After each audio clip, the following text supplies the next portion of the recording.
ഈ ലോകത്തെ എല്ലാവർക്കും എനിക്ക് ഒരു അഡ്വൈസ് കൊടുക്കാൻ പറ്റുമെങ്കിൽ ഞാൻ ഇതാവും കൊടുക്കുക, പുരുഷന്റെ വീക്ക്നെസ് സ്ത്രീ ആണെന്നുള്ളത്. കാരണം നിങ്ങൾക്കറിയാം ഇതൊരു അൾട്ടിമേറ്റ്ലി ട്രൂത്ത് ആണ്. ഇപ്പൊ നിങ്ങൾ സയൻസ് ആയിക്കോട്ടെ റിലീജിയൻ എടുത്താലും ലോജിക്കലി ചിന്തിച്ചാൽ മനസ്സിലാവും. ഇപ്പൊ ഞാൻ ഈ ക്യാമറയുടെ മുമ്പിൽ സംസാരിക്കണത് നിങ്ങളിത് കേൾക്കാനൊക്കെ കാരണം ഒരു പുരുഷന്റെ വീക്ക്നെസ് സ്ത്രീ ആയതുകൊണ്ടാണ്. അതുകൊണ്ട് തന്നെ ഈ പോപ്പുലേഷൻ ഉണ്ടാവുന്നതും സൊസൈറ്റി വർക്ക് ചെയ്യണതൊക്കെ അൾട്ടിമേറ്റ്ലി പുരുഷന്റെ വീക്ക്നെസ് സ്ത്രീ ആയതുകൊണ്ട് തന്നെയാണ്, അതിലൊരു സംശയമില്ല.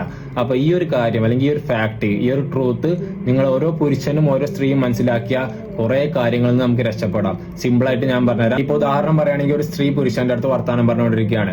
അപ്പൊ അവളുടെ ബാക്ക് ഓഫ് മൈൻഡിൽ ഇവന്റെ വീക്ക്നെസ് അല്ലെങ്കിൽ പുരുഷന്റെ വീക്ക്നെസ് സ്ത്രീ ആണ് എന്നുള്ള അൾട്ടിമേറ്റ് ട്രൂത്ത് ഉണ്ടെങ്കിൽ അവളൊരു കൊഞ്ചിക്കൊഴയാൻ നിൽക്കില്ല, ഒരു ഹെൽത്തി ഡിസ്റ്റൻസ് കീപ്പ് ചെയ്യും, അനാവശ്യമായിട്ടുള്ള അറ്റൻഷൻ കൊടുക്കാൻ നിൽക്കില്ല, അവളുടെ ഡ്രസ്സ് മോഡസ്റ്റ് ആവും, അല്ലെങ്കിൽ മൊത്തത്തിൽ ഒരു അലേർട്ട് ആവും, അല്ലെങ്കിൽ ഇവന്റെ ഒരു ഹെൽത്തി ഡിസ്റ്റൻസ് കീപ്പ് ചെയ്യണം എന്നുള്ള മൈൻഡ് അവൾക്ക് എപ്പോഴും ഉണ്ടാവും. അത് അവളെ കുറെ കാര്യത്തിൽ നിന്ന് ഹെൽപ്പ് ചെയ്യും. അനാവശ്യമായിട്ടുള്ള ഡേഞ്ചറിൽ നിന്ന് ഹെൽപ്പ് ചെയ്യും, വ്യഭിചാരത്തിൽ നിന്ന് ഹെൽപ്പ് ചെയ്യും, അനാവശ്യമായിട്ടുള്ള ഹേർട്ട് ബ്രേക്ക് എന്ന് അവൾ രക്ഷപ്പെടും. അതേപോലെ തന്നെ ഒരു പുരുഷൻ മനസ്സിലാക്കുകയാണ് തന്റെ വീക്ക്നെസ് സ്ത്രീ ആണ് എന്നൊരു പുരുഷൻ മനസ്സിലാക്കിയാൽ അവൻ ഏത് സ്ത്രീന്റെ അടുത്ത് വർത്താനം പറയുമ്പോഴും അവൻ ആ ഹെൽത്തി ഡിസ്റ്റൻസ് കീപ്പ് ചെയ്യും, അവൻ കൊഞ്ചിക്കൊഴയാൻ നിൽക്കില്ല.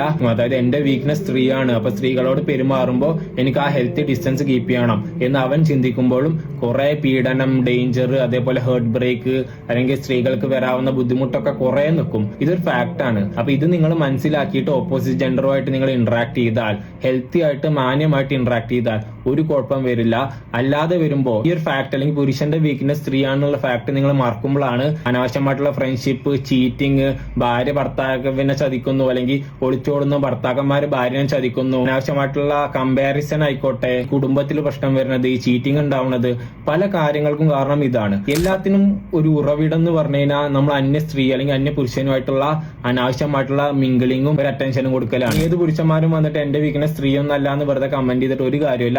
നിങ്ങൾ ഈ ഒറ്റയ്ക്ക് ഇരിക്കുമ്പോൾ നിങ്ങളുടെ മൊബൈലിലെ ഒരു സൈറ്റ് നോക്കിയാൽ തന്നെ മനസ്സിലാവും നിങ്ങളുടെ വീക്ക്നെസ് എന്താണെന്ന്. നിങ്ങൾ 99 അല്ലെങ്കിൽ 90% ആൾക്കാരുടെ മോശമായിട്ടുള്ള ലിങ്കുകളും ഇതൊക്കെ ഉണ്ടാവും. കാരണം അൾട്ടിമേറ്റ്ലി ഇതൊരു ട്രൂത്ത് ആണ്. അപ്പൊ അത് നമ്മൾ മനസ്സിലാക്കിയാൽ ഇതേപോലെ പോർൺ അഡിക്ഷൻ അല്ലെങ്കിൽ അനാവശ്യമായിട്ടുള്ള വീഡിയോസ് കാണുന്നതിൽ നമുക്ക് രക്ഷപ്പെടാം. കാരണം എന്താണോ നമ്മുടെ വീക്ക്നെസ് അത് മനസ്സിലാക്കി അതുമായിട്ട് ഡീൽ ചെയ്യുമ്പോഴാണ് നമുക്ക് അതിനെ തോപ്പിക്കാൻ പറ്റുക. നിങ്ങളുടെ ഓരോരുത്തരുടെ വീക്ക്നെസ് എന്താണെന്ന് നിങ്ങൾ മനസ്സിലാക്കുന്നിടത്താണ് നിങ്ങളുടെ ഒരു വലിയ വിജയം തുടങ്ങുന്നത്. അത് മനസ്സിലാക്കി പുരുഷൻ ആക്ട് ചെയ്യാൻ തുടങ്ങിയാൽ, സ്ത്രീകളും ആക്ട് ചെയ്യാൻ തുടങ്ങിയാൽ നമ്മളെ കൊണ്ട് പറ്റാവുന്ന തരത്തിൽ കുറെ കാര്യങ്ങൾ ഒഴിവാക്കാം. ഇനി സ്ത്രീകളുടെ വീക്ക്നെസ്സും പുരുഷന്മാരാണ്. അപ്പൊ ഇത് അങ്ങോട്ടും ഇങ്ങോട്ടും ആണ്. അപ്പൊ നിങ്ങൾ മനസ്സിലാക്കുക.